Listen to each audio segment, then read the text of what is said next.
আমাদের মধ্যে মোবাইলের কিবোর্ড ইউজ করেনি এমন লোক একটাও খুঁজে পাওয়া যাবে না। কিন্তু এই কিবোর্ডের মধ্যে লুকিয়ে রয়েছে অনেক হিডেন ট্রিক্স এবং অসাধারণ কিছু ফিচার্স, যেগুলো সম্পর্কে আমাদের কোনো আইডিয়া নেই। তো আজকের এই ভিডিওতে আমরা সেই সব ট্রিক্স এবং ফিচার্সগুলো নিয়ে আলোচনা করতে চলেছি। তো ভিডিওটা একদম শেষ অবধি স্কিপ না করে দেখো।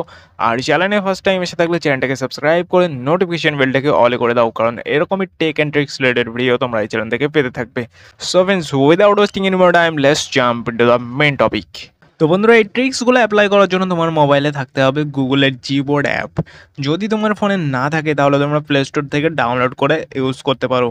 ট্রিক্স নাম্বার ওয়ান, তো আমরা যখন কোনো কিছু আমাদের মোবাইলে লিখি, তো লেখার পরে কোনো ওয়ার্ডকে আমরা রিএন্টার করার জন্য বা রিটাইপ করার জন্য আমরা আমাদের মোবাইলের কার্সারকে এইভাবে নিয়ে যাই, এইভাবে ট্যাপ করি এবং সেখানে আমাদের কার্সারকে নিয়ে যাই। তো আচ্ছা থেকে এটা করার দরকার নেই, আমাদেরকে জাস্ট করতে হবে কি, নিচে যে স্পেস বার দেখতে পাচ্ছ এটার ওপরে তোমাদেরকে এইভাবে স্লাইড করতে হবে। তো এইভাবে আমি ডান দিক থেকে বাঁ দিকে যেদিকে ইচ্ছা নিয়ে যেতে পারি, এইভাবে স্পেস বারের ওপর স্লাইড করে। ট্রিক্স নাম্বার টু, তো আমরা আমাদের মোবাইলে টাইপ করার সময় কোনো নাম্বার লেখার জন্য আমরা কি করি, এইভাবে এই যে বাটনটা আছে এটার উপর ক্লিক করি এবং এর মধ্যে কি আমরা নাম্বার এন্টার করি। তো আজ থেকে এটা করার দরকার নেই, তোমরা জাস্ট করবে কি, এই যে অপশানটা, যে বাটনটা দেখতে পাচ্ছ ওটার ওপরে এইভাবে ওপরের দিকে স্লাইড করে এইভাবে তোমরা নাম্বার লিখতে পারবে। জাস্ট তোমাদেরকে এইভাবে নাম্বারের ওপরে নিয়ে ছেড়ে দিতে হবে, এখান থেকে টেনে নাম্বারের ওপরে ছেড়ে দিলেই তোমরা এইভাবে তোমরা নাম্বার অ্যাড করতে পারবে।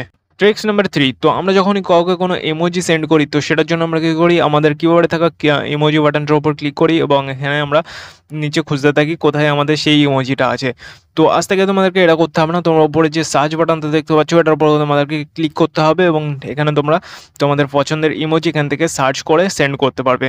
তো আমি জাস্ট এখানে যেরকমভাবে লিখছি স্যাড, তো এইভাবে তোমাদেরকে লিখে সার্চ করতে হবে, তো এইভাবে তোমরা সার্চ করে সেন্ড করতে পারবে। ট্রিক্স নাম্বার ফোর, তো এখানে আমরা যে কোনো লেটারকে খুবই সহজে ক্যাপিটাল লেটারে করতে পারবো। কীভাবে দেখে নাও, এই যে অ্যারো বাটনটা দেখতে পাচ্ছ এটার উপর ট্যাপ করে যে লেটারের উপরে তোমরা ছাড়বে সেটাই তোমাদেরকে ক্যাপিটাল লেটার হয়ে যাবে, ঠিক আছে? তো এখান থেকে জাস্ট করতে হবে কি, এই যে অ্যারো বাটনটা আছে এটার উপরে ট্যাপ করে এইভাবে ছেড়ে দিতে হবে, যে লেটারটা তোমরা ক্যাপিটাল চাইছো সেটার উপরে নিয়ে গিয়ে এইভাবে ছেড়ে দিতে হবে। তো এইভাবে তোমরা খুবই সহজে শর্টকাটের মাধ্যমে যে কোনো লেটারকে ক্যাপিটাল লেটার করতে পারবে। ট্রিক্স নাম্বার ফাইভ, এখানে আমরা যে কোনো লেটারকে ক্যাপিটাল থেকে স্মল এবং স্মল থেকে ক্যাপিটাল করতে পারি। তো এখানে জাস্ট করতে হবে কি, আমাদেরকে লেটারটাকে সিলেক্ট করতে হবে এইভাবে। তো সিলেক্ট করার পর এখানে যে অ্যারো বাটনটা আছে এটার উপর ক্লিক করলে আমরা স্মল থেকে ক্যাপিটাল এবং ক্যাপিটাল থেকে স্মলে করতে পারবো।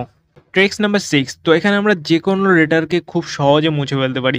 জাস্ট আমাদেরকে করতে হবে কি, এই যে ক্রস বাটনটা দেখতে পাচ্ছ এটার উপরে ট্যাপ করে এইভাবে স্লাইড করতে হবে। তো এটা স্লাইড করার সাথে সাথে দেখতে পাচ্ছ সিলেক্ট হচ্ছে, তো যে যতটা তোমরা ইরেজ করতে চাও ততটা সিলেক্ট করবে। তো এটা সিলেক্ট করার সাথে সাথে দেখতে পাচ্ছ এটা ইরেজ হয়ে যাচ্ছে, ছেড়ে দেওয়ার সাথে সাথে এটা ইরেজ হয়ে যাবে। তো জাস্ট তোমাদেরকে এইভাবে ক্রসের উপরে ট্যাপ করে এইভাবে স্লাইড করলে তোমরা যে কোনো লেটারকে খুব সহজেই ইরেজ করতে পারবে। তো আজকের ভিডিওতে এই পর্যন্ত। এই ট্রিক্সগুলো ভালো লাগলে ভিডিওতে একটা লাইক করতে বলো না। আর এই ভিডিওটারই যদি পার্ট 2 চাও ট্রিক্সের ওপরে, তো কমেন্ট করতে বলো না। আর দেখা হচ্ছে নেক্সট ভিডিওতে। Thanks for watching.